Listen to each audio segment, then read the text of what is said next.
കേരളത്തിന്റെ പ്രതിപക്ഷ നേതാവ് ആരെന്നുള്ളത് ഇന്നറിയാം, എന്നുള്ളത് നാളെ അറിയാം. ഡൽഹിയിൽ ചേരുന്ന CPIM പോളിറ്റ് ബ്യൂറോ യോഗം പ്രതിപക്ഷ നേതാവിനെ നിശ്ചയിക്കും. മുൻ മുഖ്യമന്ത്രി പിണറായി വിജയനെ തന്നെ പ്രതിപക്ഷ നേതൃസ്ഥാനത്തേക്ക് കൊണ്ടുവരണമെന്നാണ് സംസ്ഥാന നേതൃത്വത്തിലെ ഒരു വിഭാഗത്തിന് താല്പര്യം. പ്രതിപക്ഷ നേതാവിനെ ഉടൻ അറിയാമെന്ന് CPIM സംസ്ഥാന സെക്രട്ടറി MV ഗോവിന്ദൻ പ്രതികരിച്ചു. നാളെ അറിയാം, പ്രതിപക്ഷ നേതാവിനെ അറിയാം.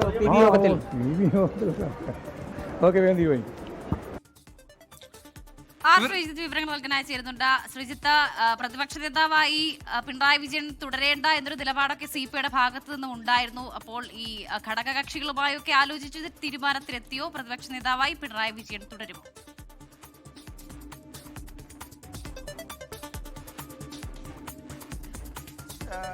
LDFന്റെ CPIMന്റെ പ്രതിപക്ഷ നേതൃസ്ഥാനത്തേക്ക് വരേണ്ടത് ആരാണെന്ന കാര്യത്തിൽ ഇതുവരെ തീരുമാനമായിട്ടില്ല. നാളെ നടക്കുന്ന CPIMന്റെ പോളിറ്റ് ബ്യൂറോ യോഗത്തിലായിരിക്കും പുതിയ പ്രതിപക്ഷ നേതാവ് ആരാണെന്ന കാര്യത്തിൽ ആലോചനകളും തീരുമാനങ്ങളും ഉണ്ടാകാൻ പോകുന്നത്. ഇക്കാര്യത്തിൽ CPI അടക്കമുള്ള ഘടകകക്ഷികളുടെ അഭിപ്രായം കണക്കിലെടുക്കുന്ന പതിവ് CPIMനില്ല.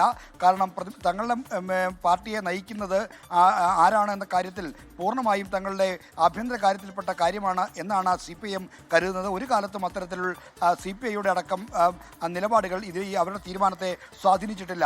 എന്നാൽ CPIMൽ പിണറായി വിജയനെ പ്രതിപക്ഷ നേതൃസ്ഥാനത്തേക്ക് കൊണ്ടുവരണമോ വേണ്ടയോ എന്നതിൽ രണ്ട് അഭിപ്രായമുണ്ട്.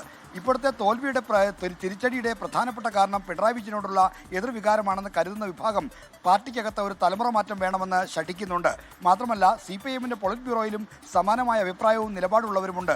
അവരോട് CPIM general secretary MA baby സ്വീകരിക്കുന്ന സമീപനം എന്താണ് എന്നതിനെ ആശ്രയിച്ചായിരിക്കും പ്രതിപക്ഷ നേതൃസ്ഥാനത്തേക്ക് ആര് വരുമെന്ന കാര്യത്തിൽ ഒരു തീരുമാനമുണ്ടാകാൻ പോകുന്നത്. നാളെ ചേരുന്ന പോളിറ്റ് ബ്യൂറോ യോഗത്തിൽ ഒരുപക്ഷെ സാധ്യത കൂടുതൽ പിണറായി വിജയൻ നേതൃസ്ഥാനത്തേക്ക് തന്നെ കടന്നു വരാനുള്ളതാണ്. പ്രത്യേകിച്ചും കിഫ്ബി പോലുള്ള പല കാര്യങ്ങളിലും അന്വേഷണങ്ങളും പരിശോധനകളുമൊക്കെ പുതിയ UDF സർക്കാരിൻ്റെ ഭാഗത്തുനിന്നുണ്ടാകും. അപ്പോൾ ക്യാബിനറ്റ് പദവിയോടുള്ള ഒരു സംരക്ഷണം പിണറായി വിജയൻ ഒരുക്കണം എന്നൊക്കെ ചൂണ്ടിക്കാണിക്കുന്നു. ഒപ്പം തന്നെ കരുത്തുള്ളൊരു നേതൃത്വം വരണമെങ്കിൽ അത് പിണറായി തന്നെ തുടർന്ന് മുന്നണിയെ നയിക്കണമെന്ന് പറയുന്നവരുണ്ട്. ഈ ഘടകങ്ങളെല്ലാം വരുമ്പോൾ പിണറായി തന്നെ നേതൃസ്ഥാനത്തേക്ക് വരാനുള്ള സാധ്യത വളരെ കൂടുതലാണ്.